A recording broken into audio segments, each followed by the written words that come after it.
بسم الله والصلاة والسلام على رسول الله صلى الله عليه وسلم. عاملين يا جماعة؟ يا رب تكونوا في خير وفي أحسن حال دايما يا رب، وربنا يصلح حالنا جميعا يا رب. الفيديو ده معمول للتوعية ازاي بقى؟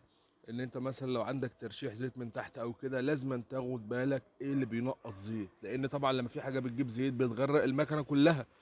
فطبعا لو واحد مع احترامنا للجميع، لو واحد ملوش خبرة في العربيات قد كده وراح لحد، فطبعا عشان ما حدش يستغله او كده اللي هو بالذات ملوش خبرة، ما يقولوش مثلا عربيه زي اللي انتوا شايفينها دي ده تقسيمه، ده قصدي يعني وش تقسيمه عايز يتحل وتحط له سيليكون، ده اول سي، ده كارتير.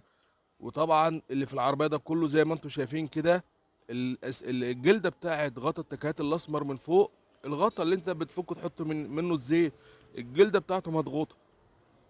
يا اما تغير له الجلده يا اما تجيب له غطا. والحمد لله عملناها في العربيه ديت ومية مية. يعني فهمتوا التوعيه لايه؟ بالذات للي ما عندوش خبره في العربيات.